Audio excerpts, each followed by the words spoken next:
میں نے کہا کہ اسلام کو قبول کرو۔ مسلمان علماء سے میں نے رابطہ قائم کیا،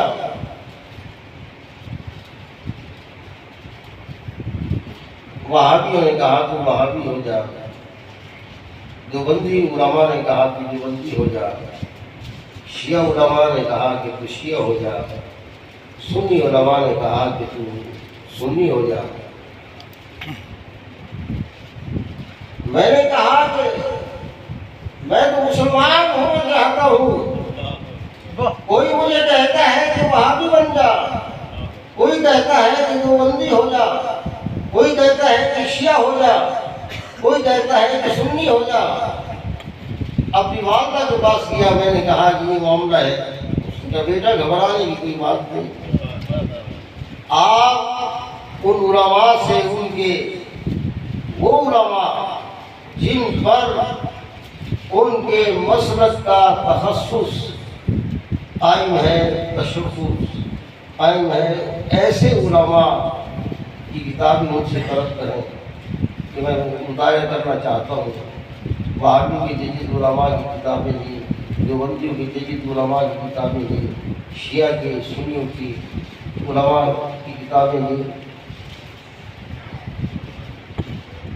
وہ بدھ مت مذہب کا نو مسلم وہ کہنے لگا کہ میں نے 1 سال تک مطالعہ،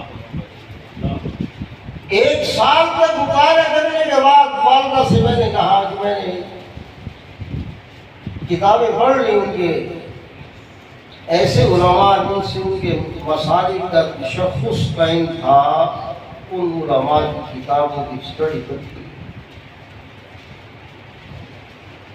اس نے کہا بیٹا اب میں چند سوال کروں گی، کیا تو اسٹڈی کرنے کے بعد ان سوالوں کے مجھے جواب دینے ہوں گے؟ کہا بیٹا یہ بتا کہ کیا تو نبی پاک صلی اللہ علیہ وسلم کے رشتہ داروں کے بارے میں جو رائے اچھی نہ رکھیں، کیا ایسے گروہ میں جانا پسند کرے گا؟ کہنے لگے کہ نہیں، جو نبی پاک صلی اللہ علیہ وسلم کے دوستوں کے بارے میں، صحابہ کے بارے میں اچھی رائے نہ رکھیں، میں ان کے بارے میں جو ہے اس گروہ میں کیسے شامل ہو سکتا؟ کہا بیٹا پھر شیعہ نہ بننا، کہ سرکار کی جو ہے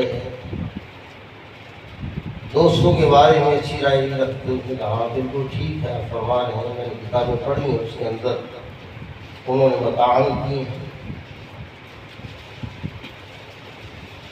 وہ پروفیسر صاحب کہنے لگے، وہ دوسرا سوال کیا کہ کیا ایسے گروہ میں جانا پسند کرے گا جو نبی پاک صلی اللہ علیہ وسلم کے رشتہ داروں کے بارے میں اچھی رائے نہ رکھتے ہوں؟ اب میں نے کہا کہ نہیں، ایسے گروہ میں شامل نہیں ہوں گا۔ کہا بیٹا پھر جو ہے دیوبندی نہ ہو، سرکار کی جو ہے رشتہ داروں اہل بیت کے بارے میں ان کی رائے اچھی نہیں۔ میں نے کہا بالکل ٹھیک کہا۔ کہا تیسرا سوال میرا یہ ہے کہ جو نبی پاک صلی اللہ علیہ وسلم کے سچے پیروکار ہیں، ان کے بارے میں اچھی رائے نہ رکھیں، ایسے لوگوں کے گروہ میں کیا جانا پسند کرے گا؟ میں نے کہا نہیں۔ کہا بیٹا پھر وہابی نہ ہوگا؟ انہوں نے کہا ہاں بالکل، یہ اولیاء کاملین کے بارے میں اچھی رائے رکھیں۔ تو پروفیسر صاحب کہنے لگے کہ میں نے والدہ سے کہا میں کدھر جاؤں؟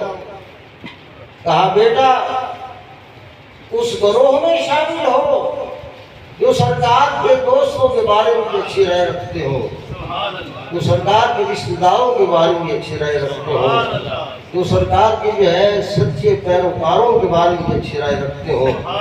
میں نے کہا کہ وہ صرف اور صرف اہل سنت ہیں، جو صحابہ کو بھی مانتے ہیں، جو سرکار کے آل کے بھی غلام ہیں، جو نبی پاک صلی اللہ علیہ وسلم کے اولیاء کاملین کے بھی علماء.